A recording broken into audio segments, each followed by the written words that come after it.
오픈런도 불사할 만큼의 인기를 갖고 있는 국립중앙박물관의 인기 비결 한번 짚어봤습니다. 올해 최고의 핫플레이스로 손꼽히는 국립중앙박물관. 1월부터 10월까지 일명 국중박을 찾은 관람객은 총 501만 명을 넘어섰다는데요. 멋진 유물들도 많고 TV에서 보거나 사회책에서 본 것도 많아가지고 실제로 보면 더 좋을 것 같아서요. 환경이 너무 잘 갖춰져 있고 가족끼리 와서 구경하고 볼거리가 너무 많아서 좋은 것 같아요.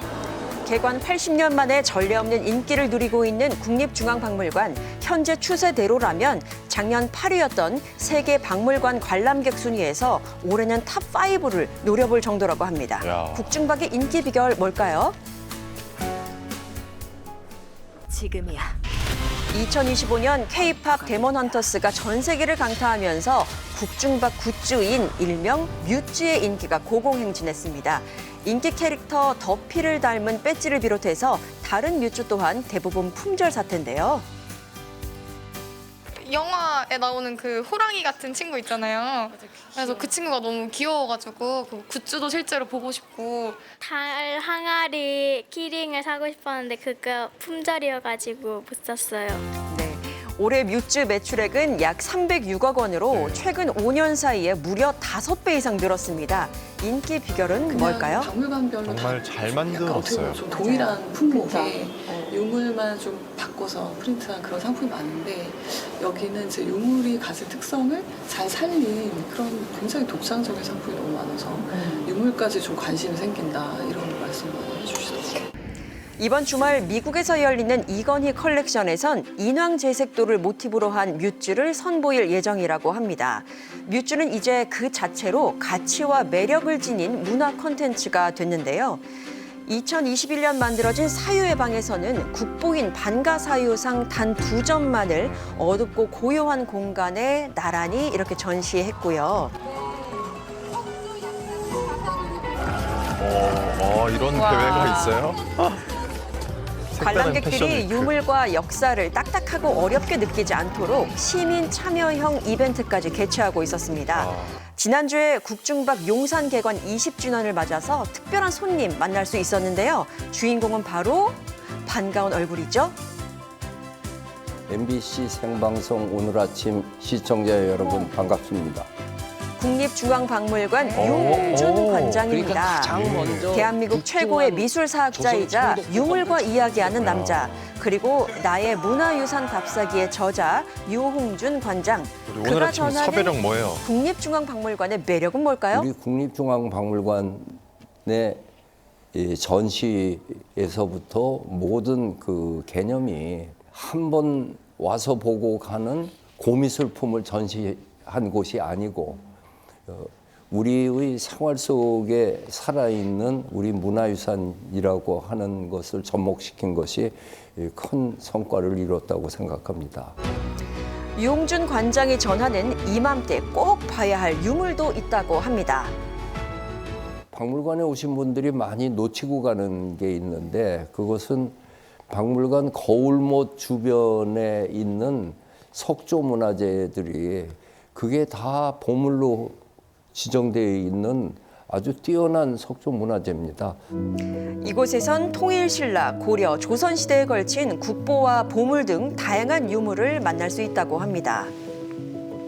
국립중앙박물관 정원에 있는 야외 전시장의 석조 문화재, 이 가을 단풍과 함께 한번 즐겨보시기 바랍니다. 네, 저는 그 국립중앙박물관에 한 17년 정도 전에 갔다 왔는데 그때만 해도 좀 한산했거든요. 이렇게 될 줄 누가 알았겠어요. 그러니까 말입니다. 국중박은 현재 용산에 자리 잡고 있잖아요. 그런데 이곳에 자리 잡기까지 꽤 오랜 시간이 걸렸더라고요. 한국의 근현사와 함께한 그 역사를 지닌 국립중앙박물관인데 7번의 이전이 있었습니다. 그간 무슨 일이 있었던 걸까요? 한번 정리해봤습니다. 무려 44만 점, 우리나라 최대의 유물을 담고 있는 국립중앙박물관은 1945년 12월 국립박물관으로 개관을 했습니다. 하지만 이후에 우여곡절이 참 많았습니다. 1950년 한국전쟁에서 유물을 지키기 위해서 박물관은 부산으로 잠시 임시 이전을 했고요. 3년 만에 다시 경복궁으로 돌아왔는데요. 이후 소장품이 꾸준히 늘자 조선총독부 건물로 다시 이전했습니다. 저 처음 알았어요, 이건. 뜻과 의지가 함께 담겨 있습니다. 역사 바로 세우기 정책으로 철거된 조선총독부 건물, 그렇게 국립중앙박물관은 총 7차례 이전을 했고 2005년 지금의 용산 부지에 터를 잡게 됐는데요. 그렇게 용산에서 지난 20년간 유물과 함께한 특별한 이야기들이 쌓였습니다. 때문에 지금 꼭 봐야 할 전시가 있다고 합니다. 유물 뒤에 있었던 사람들의 이야기를 여러분들한테 조금 전해주고 싶어서 20년의 이야기 유물과 사람이라는 프로젝트를 진행하고 있습니다. 용산 개관 20주년의 역사를 담은 유물을 전시 중이라는 국립중앙박물관. 첫 번째로 경천사 10층 석탑입니다. 고려시대 석탑의 대표작으로 손꼽히는 경천사 10층 저희 석탑. 박물관이 20년 전에 이 자리에 공간을 잡으면서 이 경천사 탑을 위한 공간을 따로 마련할 수가 있었습니다. 일본에 불법 반출됐던 경천사 10층 석탑은 복원 작업을 거쳐서 국립중앙박물관에 전시됐습니다. 다음으로 소개해드릴 유물은 이사지왕 큰 칼이라고 하는 칼입니다. 금관총 대표 유물 중 하나인 큰 칼은 우연한 기회로 역사를 알게 큰 됐다는데요. 칼을 보존 처리하는 과정에서 글자가 있다는 것을 알게 됐습니다. 글자를 분석해 보니까 이사지왕이라는 한자 명의 그리고 왕의 이름이 적혀져 있었습니다. 덕분에 금관총 무덤 주인공에 대한 새로운 단서를 알 수 있게 됐는데 약 82만 점에 달하는 조선 금속 활자 전시는 활자를 글자별로 정리하고 연구한 성과를 모은 최초의 활자 전시였고요. 또 국보인 반가사유상 단 2점만이 전시된 사유의 방은 한 오랜 전문가에 대해서 연구가 진행이 되어 오면서 그런 것들이 아주 평생을 반가사유상에 대한 연구와 전시에 대한 고민을 해왔던 분이 이 반가사유상의 본질에 대해서 꼭 전시로서 설명하고 싶다. 어떤 설명이 없어도 스스로 느끼고 체험하는 공간으로 재탄생했습니다. 또한 2021년 새로 단장한 분청사기 백자실은 달 항아리를 즐기는 새로운 방법을 제시했는데요. 오는 12월 28일까지 이렇게 다양한 이야기를 담은 총 20점의 유물을 만나보실 수 있습니다. 박물관의 성장 과정, 결국 조사 연구, 전시, 관람객으로부터의 피드백 이런 것들이 자연스럽게 그 이야기 속에 녹아있기를 바라면서 그 이야기들을 만들었습니다. 와, 지금의 용산에 자리 잡기까지 이렇게 이사를 많이 한 줄 몰랐어요. 그러니까 말입니다. 서울, 부산 다시 서울로 옮겨지기까지 7번의 이사가 있었잖아요. 근데 여기서 우리가 꼭 생각해봐야 할 것이 있습니다. 7번의 대이동이 있었는데 유물을 어떻게 안전하게 지킬 수 있었을까요? 여긴 기술이 숨어 있었습니다. 함께 확인해 보시죠. 금이 간 도자기, 바랜 색채, 부서진 조각들을 다시 살아 숨쉬게 만드는 기술. 바로 문화재를 복원하는 일인데요. 문화재를 보존 관리하는 과정에서 가장 중요한 작업 중 하나라고 합니다.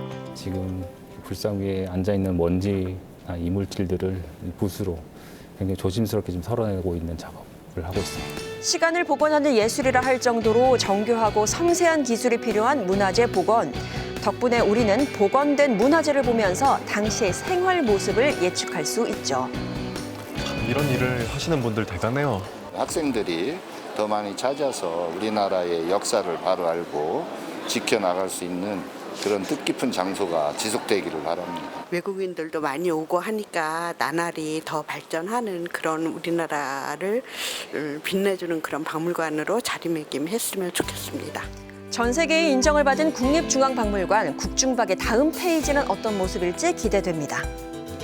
네, 내년에는 관람 예약제 도입이 추진될 계획이라고요? 네, 그렇습니다. 현재 무료인데요. 운영과 관리에 어려움이 있다 보니까 유료화를 진행 중인데 그 전에 먼저 예약제를 하는 거거든요. 앞으로 어떤 방식으로 변화가 이어질지 함께 지켜보도록 해야겠습니다.